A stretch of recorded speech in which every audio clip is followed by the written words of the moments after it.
안녕하세요. 행복샷입니다. 오늘은 우리나라 무역에 대해서 이해하는 시간을 가져볼까 합니다. 주식 투자하시는 분들께서는 우리나라가 세계 다른 어떤 나라와 교역을 하는지, 또 수출품, 수입품은 어떤 것들이 있는지 알아둘 필요가 있습니다. 그런 것들을 잘 이해하고 있으면 세계 다른 나라에서 어떤 사건, 사고가 터졌을 때, 또 그리고 상품 가격에 있어 큰 변동이 있을 때, 저런 사건, 사고와 상품 가격에 있어 큰 변동이 우리나라에 어떤 영향을 미칠 것인지, 또 주식시장에는 어떤 영향을 미칠 것인지 쉽게 유추해서 찾아 들어갈 수가 있습니다. 또 그리고 주식 투자를 하지 않는 분들께서도 이 정도는 기본적으로 상식에 삼아 알아둘 필요가 있는 것이, 지금 우리나라는 세계 다른 나라 사람들과 교류가 잦습니다. 그런 교류를 하다 보면은 자연스레 우리나라에 대해서 설명을 해야 될 때도 있습니다. 이런 것들을 잘 이해하고 있으면 좀 더 알아듣기 쉽게 설명을 할 수가 있겠죠. 우리나라 같은 경우는 지금은 참 잘 살지만 참 예전에는 못 살았습니다. 1960년대만 하더라도요, 전 세계에서 가장 가난한 나라입니다. 아마 지금 잘 살 때 태어난 분들께서는 과거 살았던 이야기를 해주면은 믿기지 않을 겁니다. 여튼 저 화면은 전쟁 때 피난 오셨던 분 그 사진들인데요. 아마 여러분들 주변에도 연세에 있으신 분들 중에서는 피난 경험이 있는 분들도 많으실 겁니다. 또 그리고 저분들께서는 한국 전쟁을 경험하셨잖아요. 전쟁을 경험하신 분들께서는 북한에 대해서 그렇게 좋은 인식을 가지고 있지 않습니다. 실제 저도 이야기를 들어보면은 몽둥이를 들고 사람을 때려 죽이던 그런 것도 많이 목격을 하셨다 그러고, 또 전쟁을 통해서 공산당들이 사람들, 어린애들까지 데리고 가서 총살시키는 것도 자주 봤다 그래요. 그렇다 보니까 공산당이라 그러면 치를 벌벌벌 떨고 계시죠. 젊은 분들이 생각하는 북한과 연세에 있으신 분들께서 생각하는 그 북한의 이미지는 전혀 다른 것 같습니다. 여튼 저런 전쟁으로 인해서 우리나라는 참 못 살았습니다. 아마 다른 사람들 볼 거 없고요. 저는 제 경험만 생각한다 하더라도 정말로 많이 변했다고 생각해요. 제가 어렸을 때 이런 초가집에서 태어났습니다. 자랐고요. 지금 화면에 보이는 이 초가집은 정말로 깨끗하고 운치 있고 낭만적으로 보이죠. 뭐 저런 데 한번 살아봤으면 좋겠다 싶을 정도로 굉장히 아름답잖아요.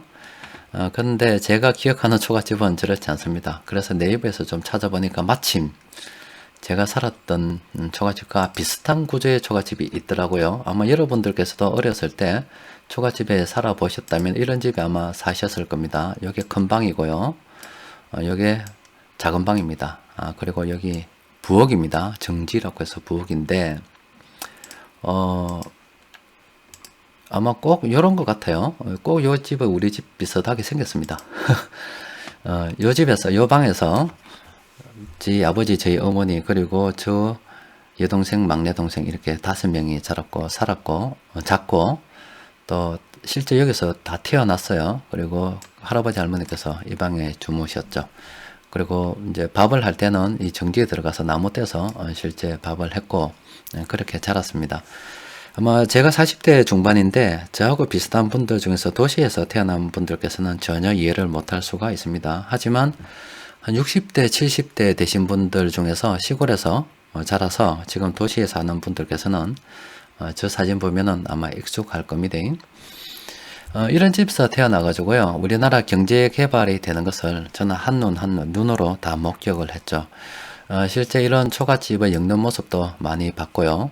또 그리고 이 초가집이 새마을 운동으로 인해서 슬래트 지붕으로 바뀌는 것도 봤습니다.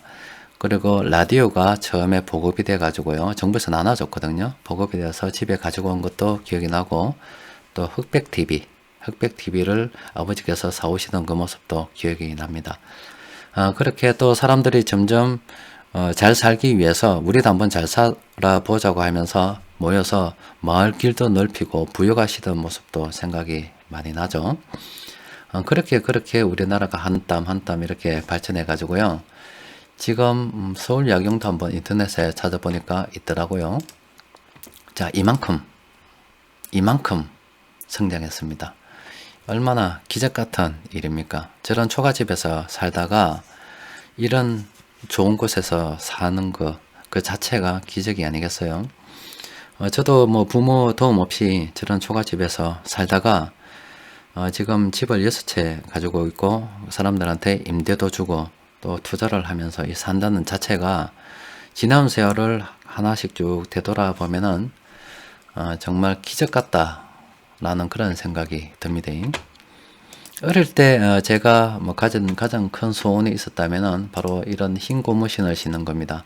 아마 고무신 신어 보신 분들께서는 잘 아시겠지만 이 검정 고무신은 조금 질기고요. 흰 고무신은 조금 약합니다. 잘 찢어져요. 부모님께서 흰 고무신을 안 사주시더라고요. 이 검정 고무신 같은 경우는 좀 질겨서 오래 신을 수 있다라고 생각을 하기 때문에 저걸 사줬어요. 그래서 저게 뭐 신발도 되고요. 장난감도 되고요. 뭐 그랬었어요. 그리고 어릴 때 뭐 지금 여러분들께서는 잘 기억이 안 나겠습니다만은 용이 검사라 해서 손톱에 떼낀 거, 또 그리고 이가 그리 많았습니다. 머릿속에 뭐 시갈이라고 하는데 이 알이 있어요. 알도 딱딱 터져, 그 손톱으로 딱 누르면 딱딱 소리가 나면서 터지거든요. 참빗이라고 해서 이도 잡고, 또 그리고 정부에서는 초등학생들 보고 집에서 파리 잡아오라 그랬어요. 또 그리고 쥐 잡아가지고 쥐는 다 들고 갈 수 없으니까 쥐 꼬리 잘라오라 그랬습니다. 하여튼 못 살던 시절의 그런 추억이 요즘 같은 경우는 정말로 추억이 되어버렸어요. 아마 사람들한테 이야기하면 믿지 않겠죠. 우리 애들도 안 믿어요. 하여튼 우리나라가 이렇게 잘 살게 되었습니다. 자, 우리나라 주요 교역국은요, 수출국으로서는 중국으로 가장 많이 수출을 합니다. 그 다음으로 미국으로 수출하고 있고요. 그 세 번째가 일본입니다. 사우디아라비아도 우리가 수출을 많이 하고 있어요. 그 다음이 베트남, 이런 순으로 우리나라가 교역을 하고 있습니다. 그리고 수입국 역시 1위는 중국입니다. 그리고 다음으로 미국이고요. 그 다음이 일본입니다. 또 사우디아라비아에서도 수입을 많이 하고 있어요. 여튼 우리나라가 흑자를 내는 나라는 바로 홍콩입니다. 홍콩에서는 아마 돈이 많이 들어오기 때문에 자본 수지가 흑자일 것 같아요. 그리고 베트남을 통해서 흑자를 보고 있고요. 중국, 미국 순으로 이런 식의 흑자를 보고 있습니다. 그리고 우리나라 적자국은 일본이 적자국이고요. 사우디아라비아, 카타르 이런 나라가 적자를 보고 있습니다. 자, 이렇게 우리나라가 상대하는 주요 교역국 중에서 지금 중국과 미국이 이렇게 계속 싸우고 있잖아요. 또 그리고 최근에는 일본까지 이렇게 지금 우리나라와 지금 싸우고 있으니까 지금 우리나라 경제가 좋을 리가 있겠습니까? 하루빨리 저런 분쟁들이 사라지고 우리나라가 좀 예전처럼 잘 나갈 수 있었으면 좋겠어요. 지금 세계 전체 무역액에서 우리나라가 차지하는 비중이 약 2.8% 정도가 됩니다. 이것은 IMF에서 나온 자료인데 1919년도 올해 6월달까지 자료입니다. 2007년도 지나고 난 다음에 지금 세계 교육을 잘 보시면 예전에는요 이렇게 교육 규모가 점점 이렇게 잘 늘었습니다. 그러다가요 미국발 금융위기 이후로 이런 교육이 정체가 되어버렸습니다. 거의 늘지 않았어요. 예전에는 이렇게 팍팍 늘다가요 지금은 뭐 줄었다가도 조금 회복했다가 다시 줄었다가, 요거는 2019년도는 아직 6월달까지 밖에 집계가 되지 않았기 때문에 아마 좀 더 올라갈 거예요. 근데 여튼 지금 세계 경제가 어려운 것은 저렇게 교역이 줄었기 때문에 어렵습니다. 저 교역이 준 이유는 미국과 중국이 저렇게나 많이 싸우고 있고요. 또 다른 나라들도 그로 인해서 경기 침체가 일어났기 때문에 우리나라가 물건을 잘 팔지 못해서 그렇습니다. 지금 우리나라 수출 의존도를 보면 정말로 참 골치 아픕니다. 우리나라 같은 경우는 내수가 정말로 없는 나라입니다. 지금 2018년도 기준으로 봤을 때 무역 의존도가 70%나 돼요. 70%. 2008년부터 해서 2013년까지는 무역 의존도가 82에서 85%까지 이렇게 굉장히 높았는데 지금은 예전보다 조금 떨어졌죠. 이렇게 떨어진 이유는 일단 교역이 수출이 좀 예전보다 좀 줄었고요. 또 그리고 수입이 좀 줄어서 그렇습니다. 그래서 무역 의존도가 이렇게 낮아졌지. 여튼 우리나라는 다른 나라하고 거래를 하지 않으면 안 됩니다. 거래를 해야 우리나라가 살 수가 있고, 또 그리고 내수가 좋지 않기 때문에 그나마 지금 내수가 좋지 않아서 내수를 살리려고 건설 경기를 너무 무리하게 운영을 했었죠. 그러다 보니까 국민들이 빚이 많아져 가지고요, 집 산다고 대출을 많이 내서 빚을 많이 내서 소비 여력이 점점 줄어들고 있습니다. 그리고 이제 경제 규모도 예전에 비해서 엄청나게 많이 커졌기 때문에 웬만큼 건설을 갖다가 경기를 일으킨다 하더라도 씨알도 먹히지 않습니다. 그런 상황이 되어버렸어요. 여튼 세계 경제가 빨리 좋아져야 우리나라도 잘 살 수 있습니다. 자, 지금 우리나라 주요 수입 상품을 보면은 이렇죠. 지금 수출 수입 상품 수입 보면은 일단은 수출이 우리나라는 수입보다는 일단 좀 많습니다. 많고요. 10대 상품입니다. 일단 우리나라는 반도체를 가장 많이 수출하고 있습니다. 그리고 그 다음으로 자동차고요. 그 다음으로 석유 제품 이런 식으로 수출이 되는데 지금 우리 삼성전자가 우리 경제에 미친 영향이 지대합니다. 만약에 저 삼성전자가 무너져 버리게 되면 아마 우리나라 경제는 힘들 거예요. 지금 자동차도 그렇게 뭐 잘 되긴 합니다만은 그렇게 삼성전자는 세계 1등이잖아요. 우리 자동차는 세계 1등이 아닙니다. 그래서 여튼 어쨌든가 저 삼성전자가 좀 더 잘 나가서 나라가 좀 더 갈 수 있어야 되고, 또 그 가운데 우리가 다른 삼성전자를 대체할 수 있는, 반도체를 대체할 수 있는 다른 어떤 수출품들을 개발해야 되는데 지금 그게 예치는 않아요. 그런데 우리나라 수입품을 보면은 일단 원유가 가장 많죠. 또 그리고 그 다음에 반도체, 그리고 여기 색깔 칠해놨는데 정밀화학 원료입니다. 일본 놈들이 우리나라에서 이 반도체를 많이 수출하기 때문에 이 반도체 생산하는 것을 어떻게 좀 딴지를 걸어 보려고 요게 이 반도체와 이 정밀화학 원료가 이 반도체 쪽으로 들어가는 겁니다. 그래서 이걸 갖다가 수출 규제를 해서 우리한테 골탕 먹이려고 하는 겁니다. 그래서 우리나라에서 그걸 갖다가 대체할 수 있니 없니 뭐 이런 여러 가지 이야기들이 있는데 아마 대체되는 것도 있고 안 되는 것도 있을 거예요. 일본 같은 경우도 요새 죽을 맛인가 봅니다. 뭐 일본 제품을 갖다가 우리나라에서 사준다 아닙니까? 그런데 우리나라에서 안 사주니까 일본도 많이 힘든가 봐요. 여튼 이런 것들을 잘 이해하고 있으면 이제 생각을 해볼 수가 있죠. 앞서 본 것처럼 우리나라에서 일단은 몇 가지 한번 생각해 봅시다. 자, 일단 보면은 우리나라에서 주요 교역국은 미국과 중국이죠. 이 두 나라가 싸우면 우리나라 경제에 지대한 영향을 미칠 수밖에 없다. 이런 것을 생각할 수도 있고요.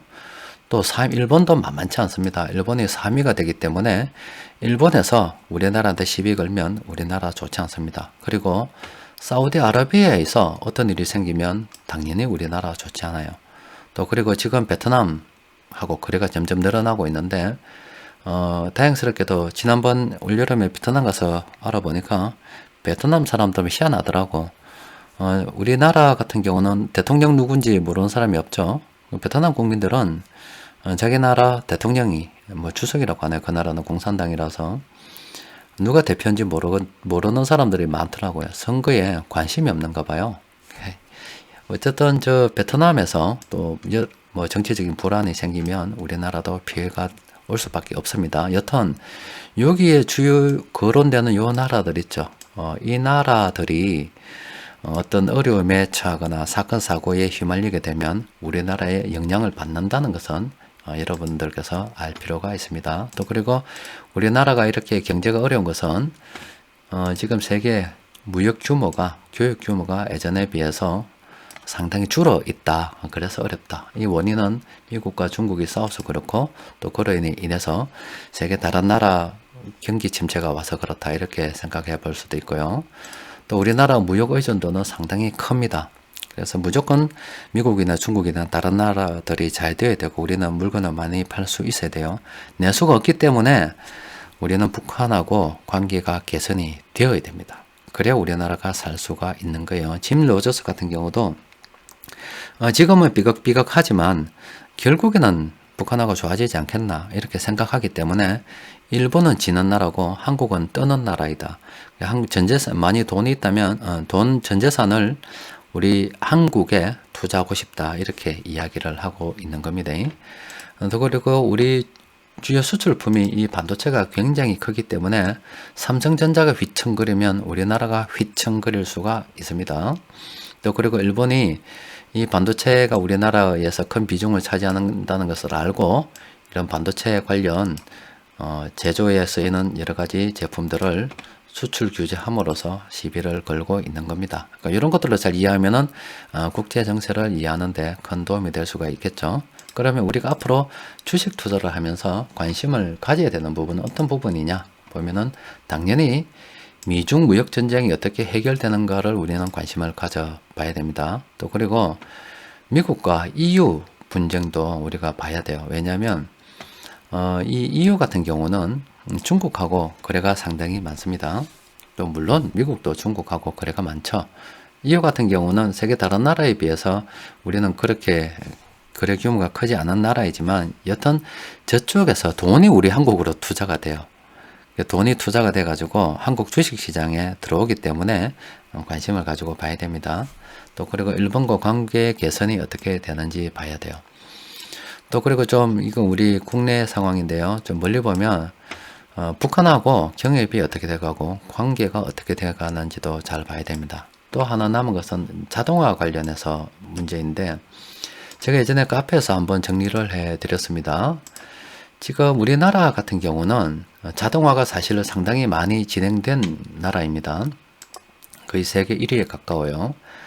그런데 지금 여러분들께서도 잘 아시는 바와 같이 블룸버그 통신이나 해외에서 우리나라를 바라보기를 지금 우리나라 같은 경우 노동법이 강화가 되고 또 노동자의 권리가 점점 개선이 된다고 해야 되나요? 그렇게 되면서 인건비가 상당히 비싸지고 기업들이 일을 하기 조금 힘든 상황이 돼버렸죠. 그래서 노동자가 많이 필요한 기업들은 해외로 빠지는 그런 경우가 있고요.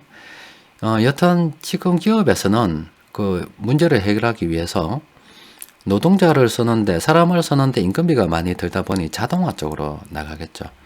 아마 5G 기술도 계속 발전하고요. 또 반도체 관련 기술도 발전하고 있기 때문에 점점 공장도 자동화되지 않을까 싶어요. 앞으로 짓는 공장은 사람을 그렇게 많이 쓰지 않을 겁니다. 왜냐하면 사람을 쓰면 쓸수록 골치 아프니까. 그래서 요 화면을 보시면은 지금 우리나라에서 울산에 공단이 많고요. 창원에 이렇게 공단이 많거든요. 대구도 저 구미 쪽에 많습니다. 그런데 이런 공장들이 궁극적으로는 자동화 된다고 봐야 됩니다. 자동화 된다고 보면은 사람이 필요가 없겠죠. 그러면 저 지역에서는 해고자가 많이 생길 거고요. 그러면 저 지역의 경기는 좋지 않을 겁니다. 저것을 본다면 울산이나 창원이나 저 대구 쪽에 그것도 공단이 있는 구미 쪽이나 이쪽에 공단이 있는 쪽에 계시는 분들께서는 부동산 같은 경우도 아마 군산 사태를 한번 보십시오. GMDO가 문을 닫으니까 군산이 부동산이 엉망이 돼버렸죠. 물론 그 누군가 그 빈자리를 차고 들어오면 괜찮겠습니다만은 그 들어오기까지 기간이 얼마나 걸리겠습니까? 그 기간 동안에 거기에 임대하시는 분들, 장사하시는 분들 엉망이 돼버렸잖아요. 그리고 군산 인구는 외부로 빠져나가 버렸죠. 그런 것처럼 울산, 창원, 대구, 전원대도 마찬가지입니다. 그렇게 될 거예요.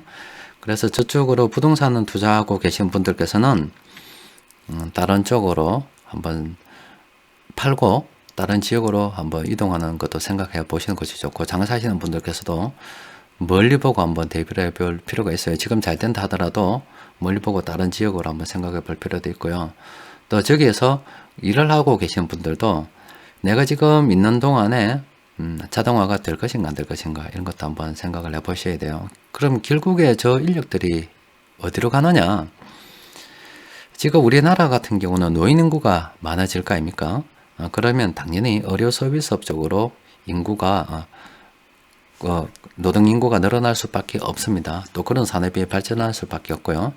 그런데 제조업과 의료 서비스업 부분에서 그 일자리 질의 차이는 상당하다고 볼 수 있죠. 제조업은 실제 물건을 팔아서 돈을 벌기 때문에 월급을 많이 줄 수도 있어요. 그런데 의료 서비스 같은 경우는 예전에도 한번 말씀드렸지만 정부에서 복지 재원, 세금을 걷어서 줘야 합니다.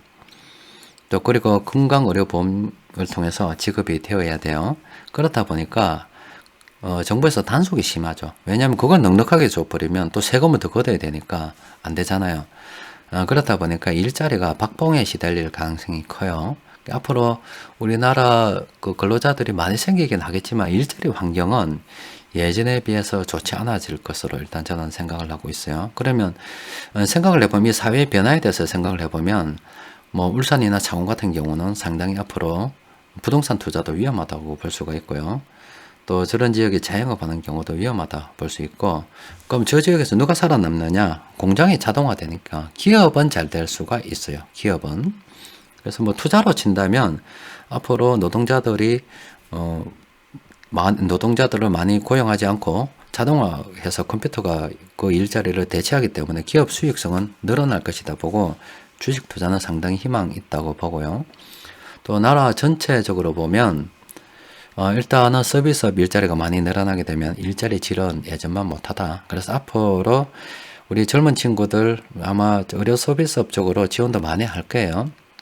그렇다 보면은 아마 그런 분들께서는 우리 40대, 50대가 살던 그런 때보다는 재산을 모으기가 점점 힘들지 않을까. 기본적으로 월급도 박봉이고 또 그리고 세금도 예전보다 많아질 거기 때문에 재산을 형성하는데 조금 어렵지 않겠나 싶어요. 여튼 이런 우리나라 상황으로 봐서 돌파구는 바로 북한입니다. 북한에 답이 있어요. 어쨌든지 북한하고 관계가 개선이 돼 가지고요. 우리나라는 저쪽으로 돌파구를 찾아 나가야 됩니다. 자, 지금까지 우리나라 무역에 대해서 간단하게 이해를 해 봤습니다. 여러분들 투자에 참고를 하시고요. 또 좀 더 필요한 부분이 있으면 자료를 찾아서 한번 공부도 해 보시기 바라겠습니다. 자, 이상입니다.